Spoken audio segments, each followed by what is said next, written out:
Welcome back, fifth years, continuing on with the historical development of the family. So we're moving on from 1960 to 1990, and this was a period of very rapid change for Irish families. We have the introduction of the water scheme throughout the whole of Ireland, so you no longer had women and children carrying water. The 1960s, but the emergence of widely available contraception, not in Ireland, it was still illegal in Ireland, but a lot of Irish people could access it through Northern Ireland or through the UK. And this was the first time Irish women had a choice in controlling the size of their families. It was also in 1973 in this timeline that the marriage bar was lifted, so I had a choice about whether to stay on at work after they got married.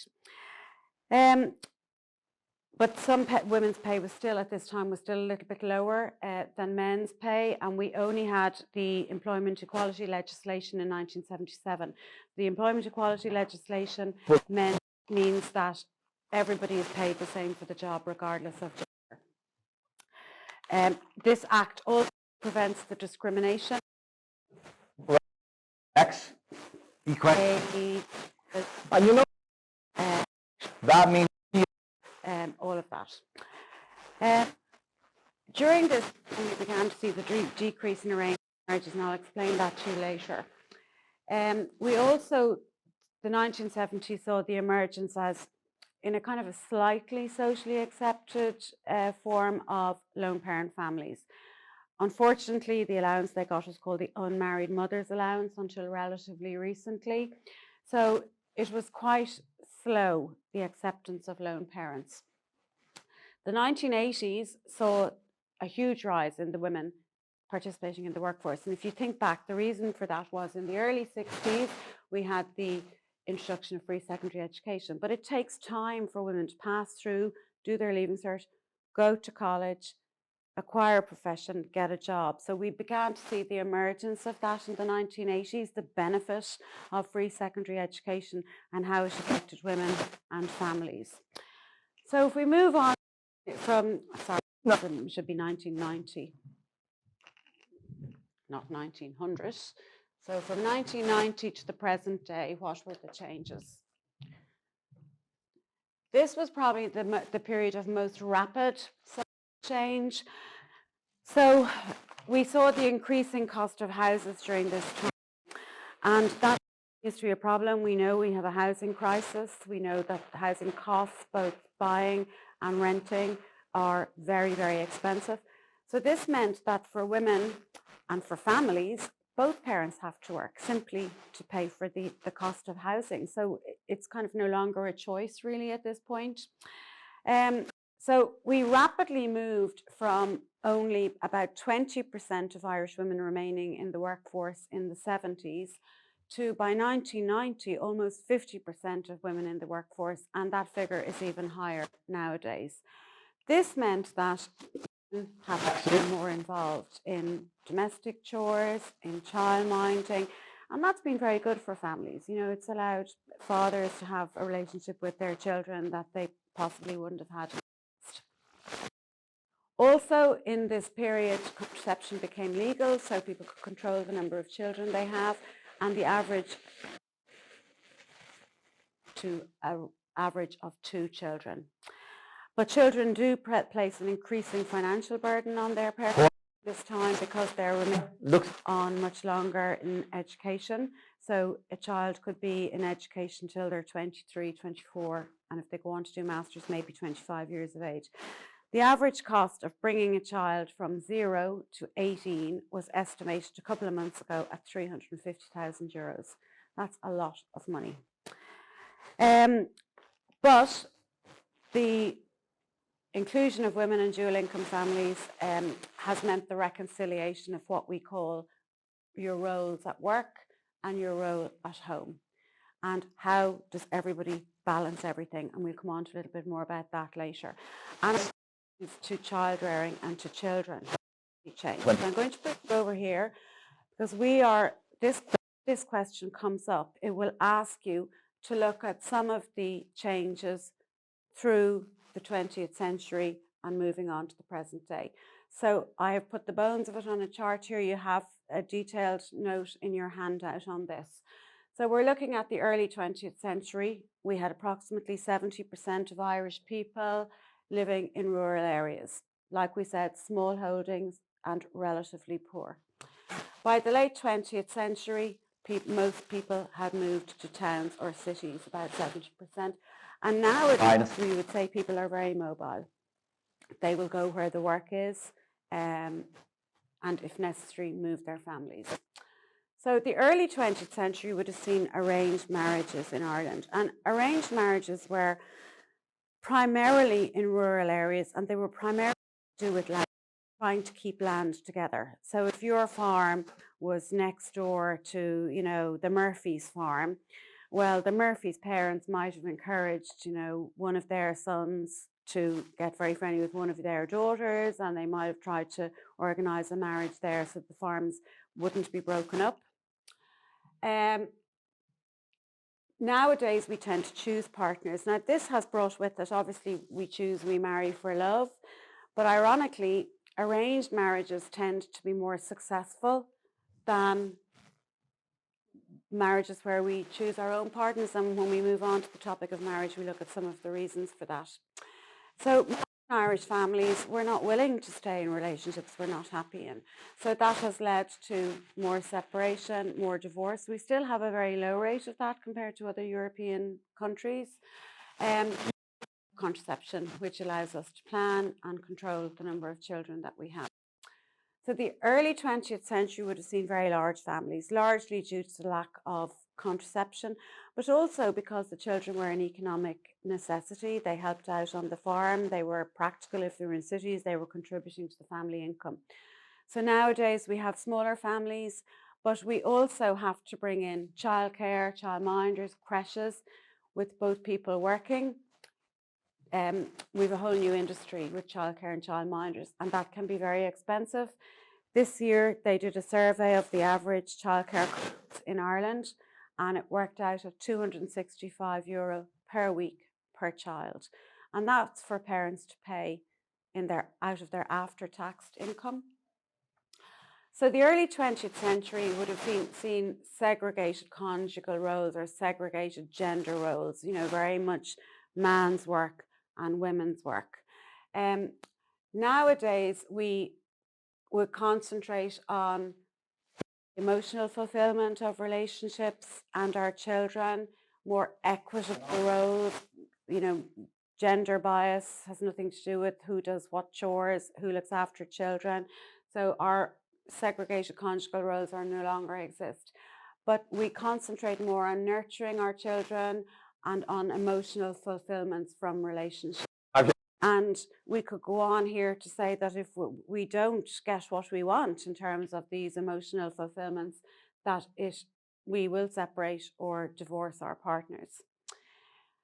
In the early 20th century, families would have been very authoritarian. The father ruled, discipline was seen as very important, rules had to be followed. Our families nowadays tend to be more democratic. So they're more equitable, which means fair. Things can be negotiated. We will have discussions. Quite often older children are involved in those discussions and decision making. And this has led on to the acceptability of things like house husbands, if that's the choice that family makes for the woman to be the breadwinner.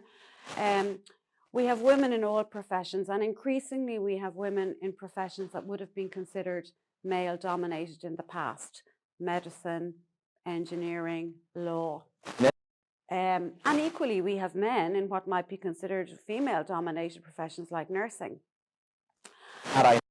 Domestically tend to be more equitable. Some would argue we have a way to go on that yet. So in the early 20th century, families wouldn't have had warmth. There would have been very little kissing, hugging, nurturing of children. That would have been very strange, whereas now we've already said that the nurturing of children, the emotional fulfillment of our parent-child relationship and our partner relationships have become increasingly important.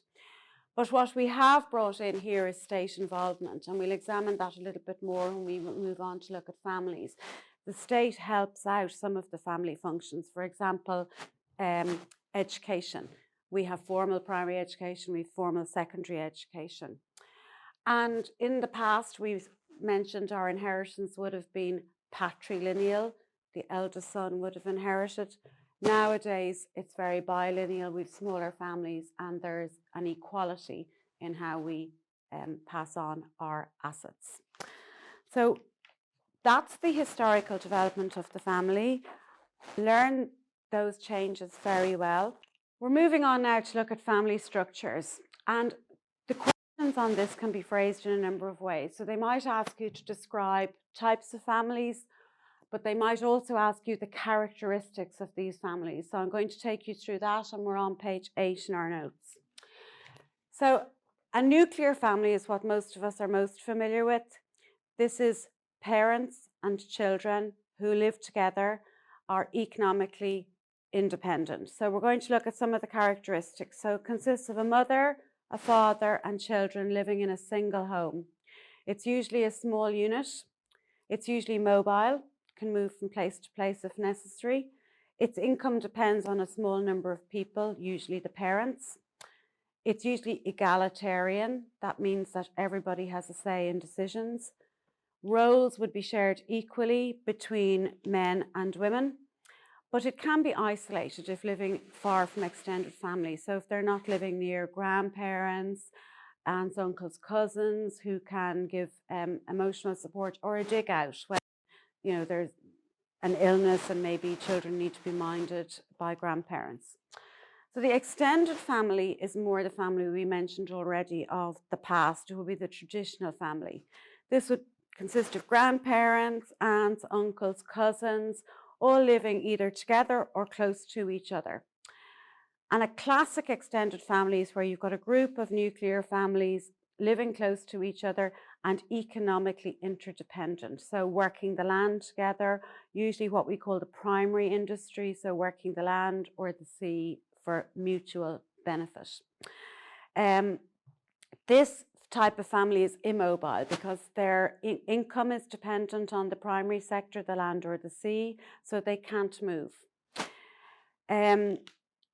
Decisions would be made by the head of the house, so this would be quite an authoritarian type of patriarchal type of family setup. And roles would be very gender segregated. There would be men's roles and women's roles, and they'd be very defined. So our lone parent family consists of a mother or a father with children living on a single income. And when we come on to look at poverty, you'll see this group is the one most at risk of poverty, largely due to the high cost of childcare and not being able to afford the high cost of childcare on a single income. So lone parent families can come about due to an unplanned pregnancy, separation, divorce, imprisonment, or death of a spouse. So many lone parent families have financial difficulties. We mentioned already the high cost of housing, the high cost of childcare. So either trying to manage a family on a single income or trying to manage a family on social welfare is very difficult. So these families face a lot of challenges. And many can be isolated, trying to get out and about. Babysitting is very expensive. So the single parent can be quite lonely and isolated. And it can be very challenging when all of the workload, both domestically and child rearing, falls on one parent.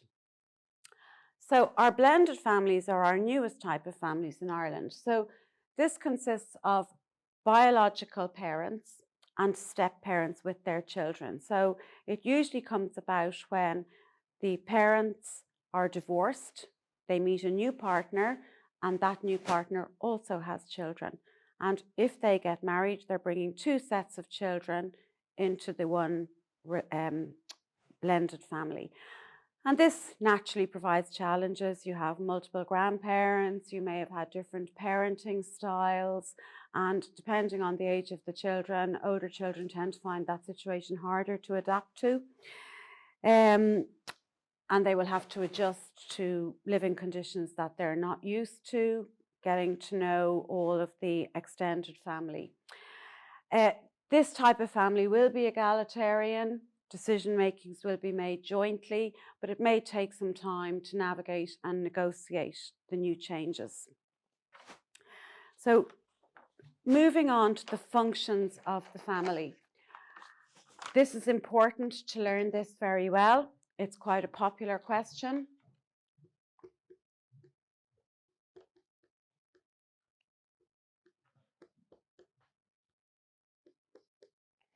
And you'll see in your notes, the first function is the physical function.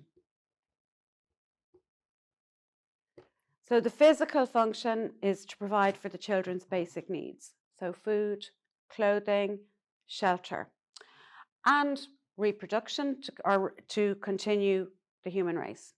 The second is an economic function. And the economic function is where the family earns money to provide for the members who are not self-sufficient, so in other words, for the children. But the family have a larger economic function in their local community, because if you spend in your local community, that creates employment in your local, you do your shopping in your local supermarket, that provides employment for those in the supermarket. You go to your local cinema, you go to your local restaurant. So you're spending within the local economy and generating and keeping jobs in your local economy. Our third family function is emotional. So this is the emotional and psychological development of children. We provide reassurance, we provide encouragement, love, and security.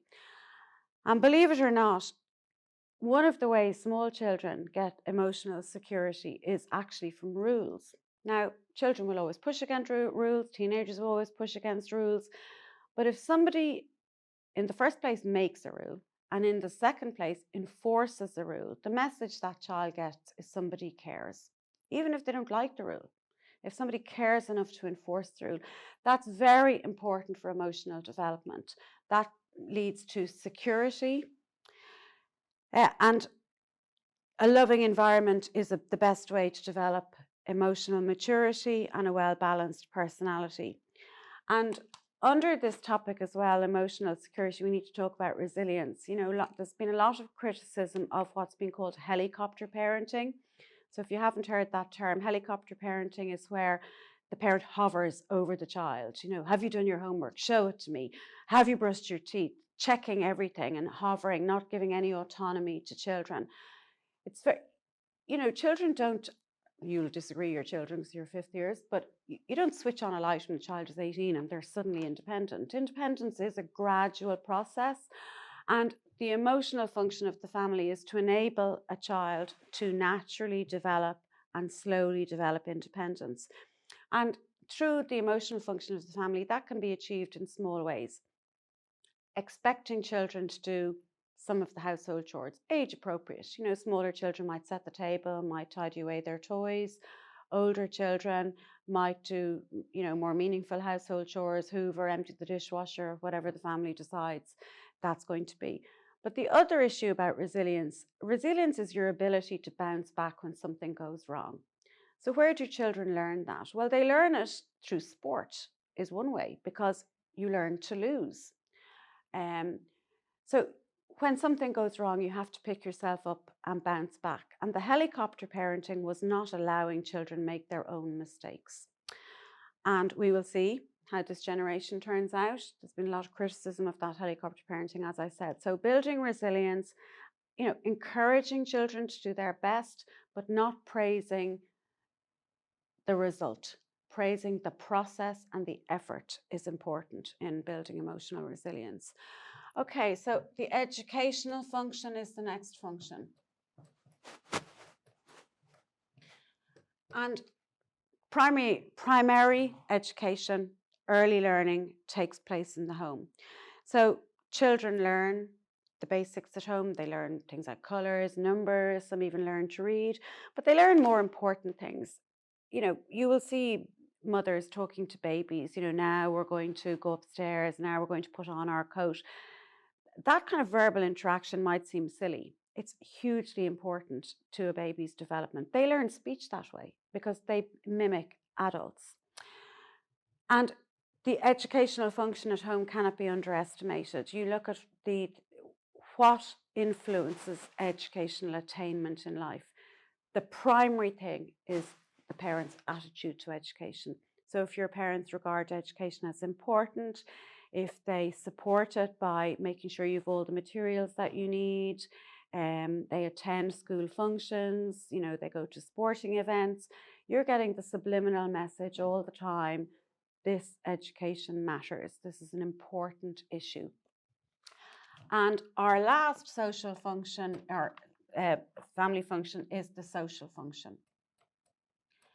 So this is the socialization of children, introducing children to the beliefs, cultures, language, and traditions of the society in which they live. And the family shows the child what is acceptable behaviour in society. And like we mentioned already when we were looking at the sociological concepts, that have repercussions later on when the behaviours that are acceptable are enshrined in law and you cannot be seen to break that law. So it's important to go through each of these. You will have them in table form in your notes. Learn them well and try to think of the examples.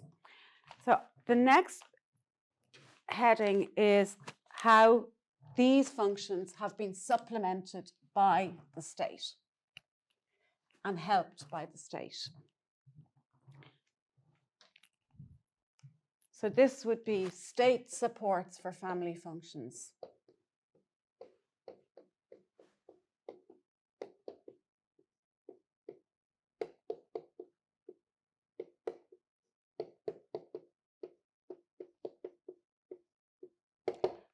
So looking at the first one, the one we're going to look at first is actually the economic function and how the state is helping with that. So the state supports families by providing child benefit.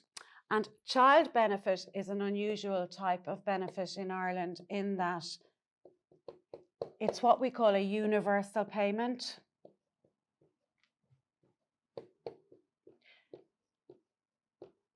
And a universal payment means it is paid to mothers. It's the only form of social welfare paid directly to mothers.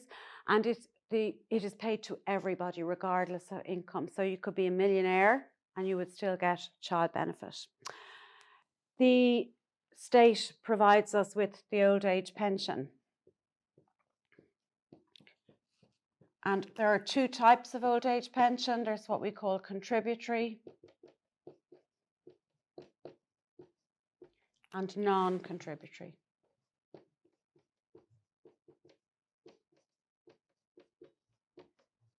So the contributory pension is given to people who have worked and paid PRSI. There is not a lot of difference in the amount. The pensions change with budgets. They're approximately, the contributory pension is approximately €220 per week at the moment. The non-contributory pension is paid to people who either haven't worked, like stay-at-home mums, for example, or stay-at-home dads nowadays, or to people who haven't worked. And this is approximately 10 to 15 euros less than the contributory pension. So the next state support for family functions is the disability benefit, and there are a number of different disability benefits. So people who can't work because of a disability are entitled to this payment. And the state provides unemployment benefit, and there are two types of unemployment benefit also. So the first one is what we call job seekers allowance.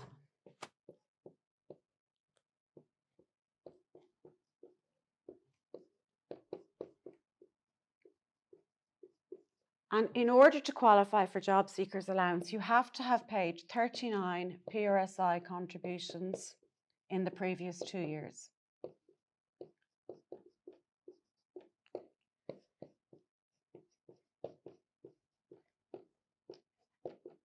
Now, if you qualify for job seekers allowance, you will get your payment every week and you will get it for a year. After a year, that payment will be reviewed and you have to show proof. It is called job seekers allowance. You have to show proof that you are seeking work, and they might look for proof in the form of rejection letters from employers that you have applied to for jobs. If you are unsuccessful in getting employment within that first year, they may decide after a year that you need upskilling, and you may be required to go to one of the SOLAS courses to upskill you to make you more employable. The second is what's called the social welfare allowance.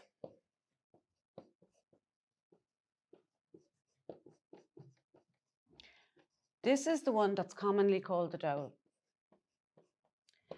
And this is what we call means tested. So it means that there is no set amount that a person will be paid every week, unlike the job seekers allowance, which is roughly €200 at the moment.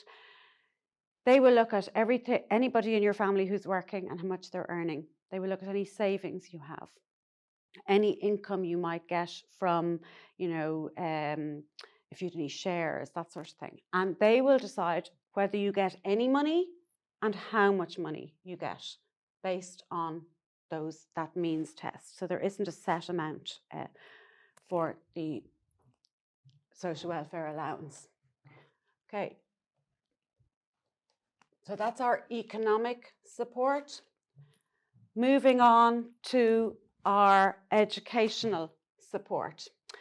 So the state provides free education for children, and it does it in 3 ways. We have what's called the ECCE scheme.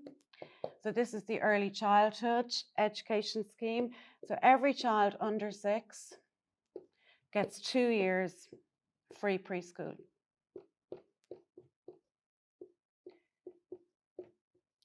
Now, keep in mind, this is preschool. So it's usually only 3 hours in the morning. It is not childcare. Parents will have to arrange other types of childcare for the rest of the day. We have free primary and secondary education.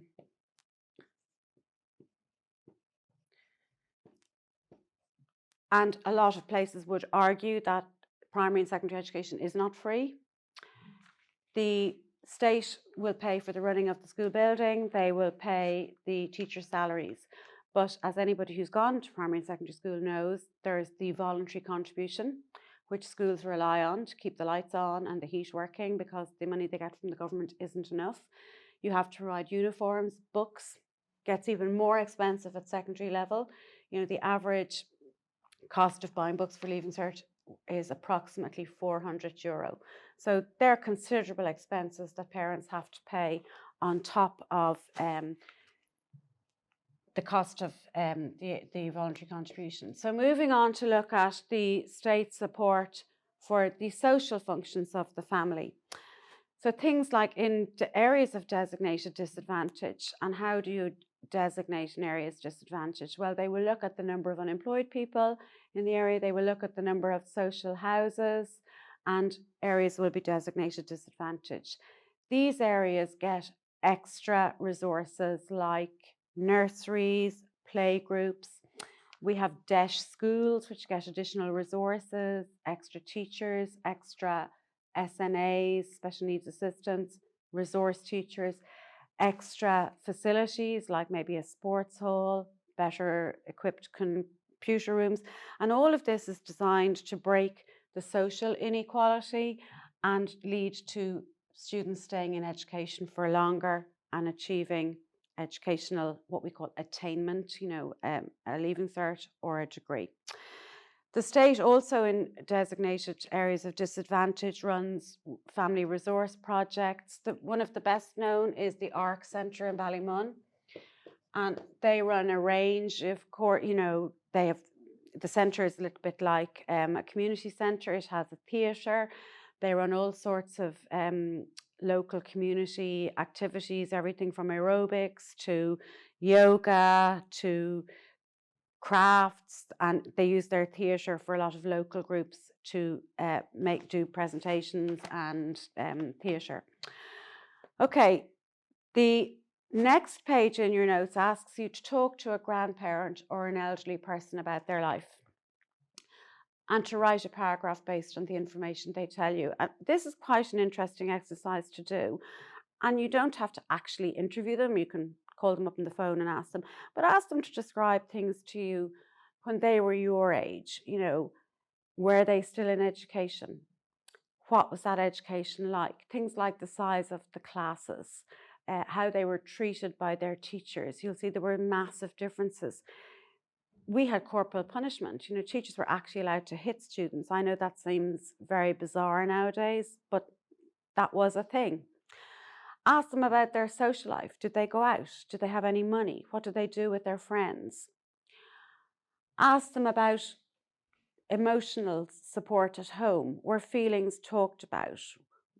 Did mental health exist? It's quite interesting to explore these things with people who are a generation or two ahead of you. Okay, so our last bit today is looking at the summary sheet.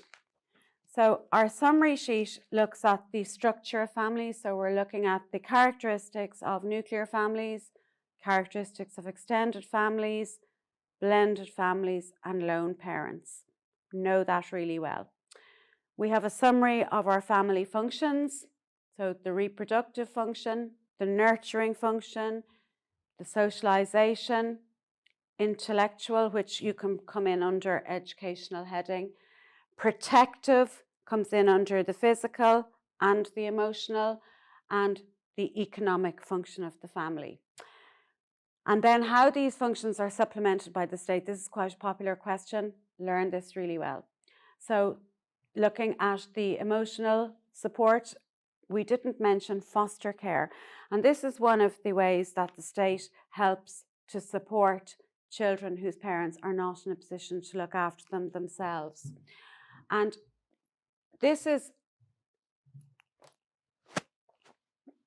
fostering is run by the HSE, and there are under the auspices of the HSE stands for the Health Service Executive, and then we have the National Children's Agency called TUSLA.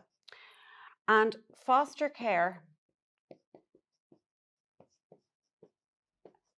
the HSE, social workers, everybody involved from the state's point of view dealing with children is to keep them in their own family, in as much as it is safe for them to remain in their own family. So if a child has been referred to either the HSE or to TUSLA, they will send out a social worker. The social worker will look at the setup in the family, and their initial goal will be to try and support that family in any way they can to allow the children to remain in the family. If that is not possible, and if they feel the child is at risk and they need to remove the child from that family, they will put them into foster care. And there are there's short-term foster care, which ideally is what we will aim for, to reunite the family. And meanwhile, the social workers will work with the family and with the child to make it possible for the child to return to their family. In some cases, that isn't possible. It might be through a serious mental health issue. It might be through an addiction issue that the parent isn't able to look after the child. And in that case, it could be long-term. And foster care is with families, usually families who have their own children, very caring individuals who want to help, and they bring those children in as part of their own families. Now, they are paid by the state to do that. So carrying on with our summary sheet with functions, how they're supplemented by the state. Under the protective and emotional function, how the state helps out is things like educational psychologists. I briefly mentioned areas of designated disadvantage having extra SNAs and extra resource teachers. In order for a child to get an SNA, they have to have an educational psychologist's report. And the Department of Education employ education psychologists. They visit schools, and if a teacher has flagged up a child that they feel has a particular educational need, the education psychologist will do a report. There are always more children being referred to the education psychologist than psychologists available to assess them. And you won't get access to an SNA unless you have an education psychologist report. So you find a lot of parents who cannot get access to an education psychologist through their primary school or secondary school pay for that report themselves. And that can be as much as €500, so they're very expensive. We also have public health nurses helping out with the physical and social functions of the family. Every time a newborn baby comes home from hospital, the local health nurse will call and see how the mum and baby are doing. They may put the mother in touch with another state organisation called it's a group of mothers who have volunteered to visit new mothers in their home and help them out, chat to them, discuss any worries that they might have. The public health system also assesses children at various ages, so they're developmental assessments, and they will look at things like, they might identify hearing issues, developmental delays, and put corrective measures in place to help families. And the Child Care Act 1991 protects the welfare of children, and it's under this act that TUSLA and their foster care system kicks in. Looking at how the state helps out economically, we have the Department of Community and Family Affairs have minimum income requirements for families, so that will come in under the social welfare assistance. One of the things they will take into account in deciding how much money a family gets on the dole is the number of children they have and the age of those children. The children's allowance we mentioned is a universal payment. Everybody gets it. Now, to the side of that sheet, you have changes in the family. Social change, economic change, cultural change. It's a good idea to make notes on that yourself after you've revised the topics that we've covered today. That's the end of the lesson on the family. The next day we will move on and we will look at marriage and some of the changes that have taken place in marriage in Ireland over the last 100 years.